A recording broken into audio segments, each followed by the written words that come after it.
Hello Puglets, Pugnation here with another tutorial for all of you. So 1.5 was just released and there's a lot of content out in this update and it could be a little bit intimidating. So today I'm just going to do a tutorial on one block, one of my favorite new blocks, the daylight sensor. And I'm just going to show you a couple of cool things you can do with it. So anyways, here's the crafting recipe. You start with 3 wooden slabs. It could be any of the wooden slabs. In the middle row here, you have nether quartz ore, and then up above that, you have glass blocks. So real quick, guys, here's how they work. Daylight sensors emit a signal, which is completely related to what time of day it is, or I guess you could say how bright it is. So here at dawn, it's emitting a signal with a strength of 8 blocks. If we go to noon, or midday, it'll go the full 15 blocks, and if we go to the middle of the night, it won't be powered at all. So that's it. That's how simple they are. That's the whole concept right there. The rest of this video is going to be showing some neat gadgets that you can use these in. So here's probably the most simple thing you can use these daylight sensors for. Let's say you're down in the mines and you want some kind of signal, something to tell you when it's daylight out and it's safe to come back out of the mine. Simply have a daylight sensor hooked up to a redstone lamp. And now you know when this redstone lamp is on, it's daylight and it's safe to come out. Or you could hook it up to a note block so you don't have to be looking at the redstone lamp. You will hear when it's daylight out. This will power the note block and you'll hear a noise. Another feature of redstone daylight sensors is that if you have a clear block over it, like a glass block in this case, it'll let light pass right through it without any problem. Whereas if I block the area right above it with a solid block, obviously it won't let any light through. So here's another real simple use of daylight sensors. Redstone lamps that are off during the day and turn on when it is dark outside. This is a nice simple use that I like. Daylight sensor 1, 2, 3, 4, 5. Redstone dust connected to an inverter. This will be off during the day and on at night. I'll just show that working here. Time set night. Boom, automatically turns on. Pretty awesome. And you can have this output hooked up to as many redstone lamps as you want, of course, and it's a real neat way to have automatic lights. Here's another cool use of daylight sensors that is inspired by the castle in Ocarina of Time with the drawbridge that closes at night automatically. Here are doors that are open during the day, and as soon as we go to nighttime, they automatically close. So you can imagine you can have this wall kind of around your town or city or your house or whatever, and it automatically closes at night and keeps all the mobs out, which is pretty cool. And you can see here, we go back to time set 0, the door is open. So how did I do that? This is a really simple 3x2 piston door, which I'll just build right here. This is very simple, nothing too scary. We'll make the door out of gold. Simply build 1, 2, 3, 4, 5, 6 blocks like that. Get your sticky pistons out and put them on top of each other just like that. These will come out and grab the doors and open them. And this is where your redstone wiring will be. Block in the middle piston. Block one away like that. Redstone dust there, there, and there. There. Get out a repeater. Repeater goes there. Whoop. Repeater goes there. Hook these up to each other. And when I power this, doors open, doors close. So I simply have this hooked up to a daylight sensor with an inverter so that at night these lock close and during the day they open. Pretty cool. So here's another usage of daylight sensors that's very similar to the last one with the automatic opening and closing door. This is just a bridge. Obviously you can decorate it however you want, but this is wouldn't look too out of place in like a medieval city or a castle. And during the day it's just a normal bridge. You can run over it, run back over it, no problem. But when you get to nighttime, it pulls the pistons back, which is pretty cool. So it's kind of like a drawbridge. The bridge closes at night. Now, of course, you can make it so people can't run over it by making these something other than stairs, like putting half slabs here, but The decoration, my friends, is up to you. This is just how I chose to decorate it.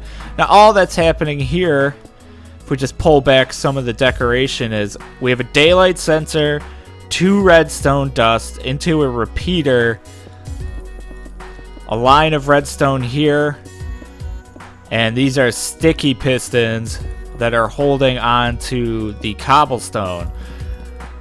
And that's it. Everything else that's around it is meant to hide the redstone and be kind of decorative. So we could see this at work, time set 0. The sensor gets powered 2 blocks, which powers this block and extends the pistons, and then at night, there you go, you see it in action. So here's a cool little gadget I want to show you. This is utilizing the same 2x3 piston door I showed off over there. During the day, I can open it, I can close it to my heart's content by flipping this switch. Now, if we go to night, however, we'll see the door shuts automatically, and I cannot open it, I cannot close it, I can do nothing to it. It is effectively locked shut as soon as it is nighttime. Now, this utilizes something that might be intimidating to you if you are completely new to Redstone, but it's actually quite simple. This utilizes what's known as an Nand Gate, and I have it hooked up to an inverter here. So how does an Nand Gate work? It's 3 blocks like this, 2 redstone torches like that with a redstone torch here. Now your output comes out of this redstone torch. That's your output. And then you have 2 inputs. Now the way this works is the output will not turn on unless both inputs are on. So you'll see here, if I turn one input on, the output is off. Only when I turn the second input on does the output turn on. So in this case, I've just replaced one of these levers with a daylight sensor, which is what locks you out from this at night. Now, of course, you hide all of this underground or whatever, and all you have exposed is this switch, and you have a pretty neat door that locks at night. So here's another use of the daylight sensor using the new command blocks. Now, how do you get a command block? You have to use this command, give, and then your name, in my case Pugnation 12, and then the number 137.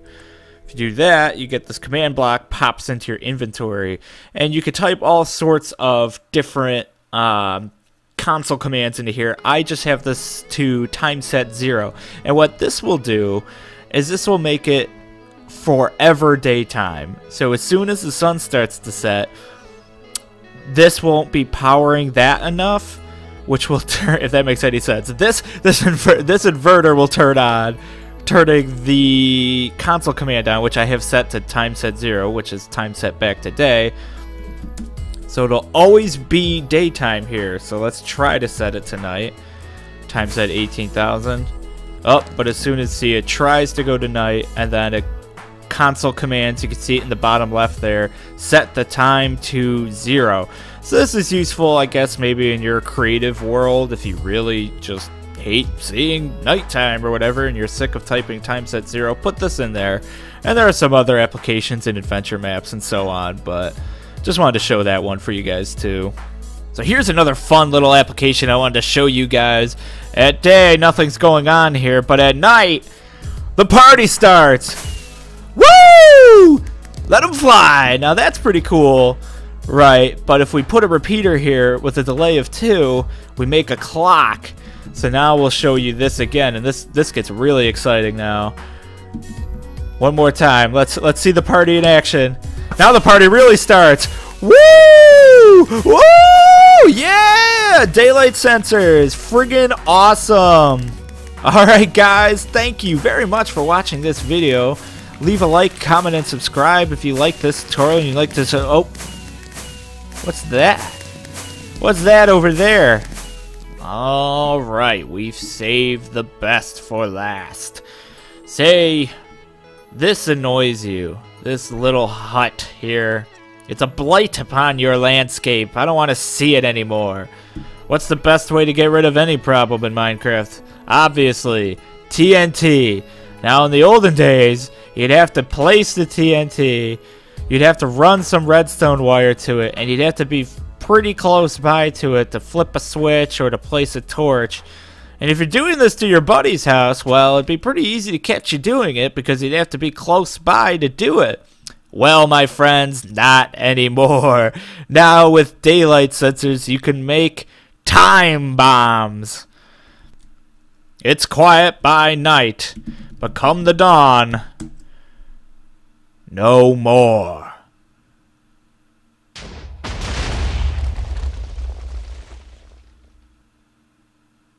How is the friggin' roof still standing? Aw, that's weird. I can't believe I died. That's because my boyfriend put me up in the middle of the damn air. He's really set me up for success there.